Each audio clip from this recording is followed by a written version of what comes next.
We're here at the world premiere of the Prince Cherrywood Challenge, and I'm here with Shelley Brooks, and you have a piece in this wonderful exhibit. Yes, I was very excited to learn that I was accepted. My entry was accepted. And have you entered this challenge before? I have. I entered one time before, and it was not accepted, and I was very jealous of everyone else that got in, but when you see the exhibit, it's incredibly impressive, and I am really honored to have been accepted in the exhibit this time. So.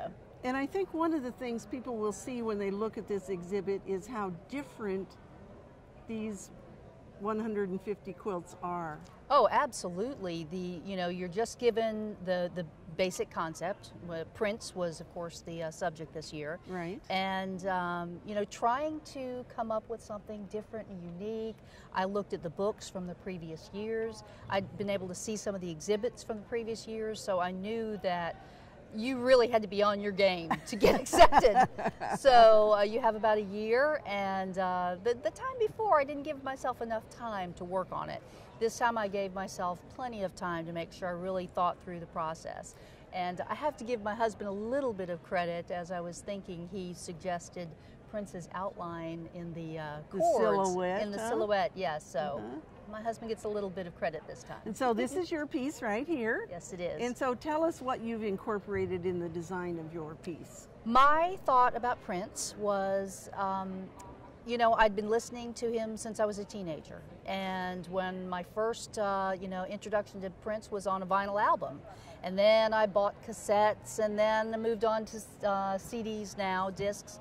And of course, it's gone on to, I just listen to everything on my telephone. So I thought that might be a nice way to show that his music is enduring.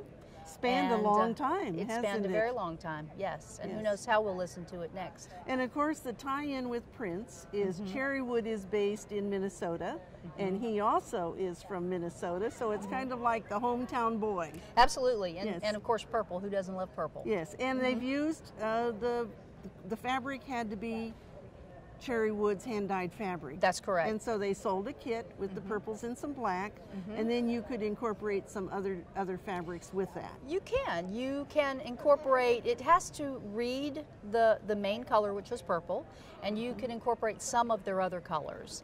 White was the only color that I think a solid black maybe, were the only colors that they don't offer, and so you could add that too. But it had to read purple, so it was, just added to the challenge of how do you make a quilt look purple, but, disseminate a thought. So. Well, and for you live here in Virginia Beach? I do. What fun to have this whole thing debut here. Oh, I was so excited. When I found out I won, I was thrilled.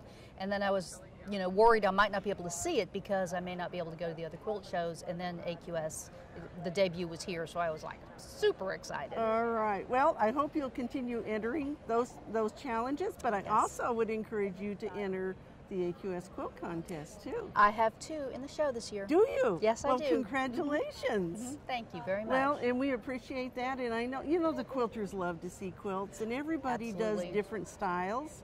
So whether you're entering the Cherrywood Challenge, and I don't know what the theme is for next year yet. We're waiting. Yes, everybody is waiting. Or you enter the AQS Quilt Contest. We hope we'll see one of your quilts at an AQS Quilt Week soon.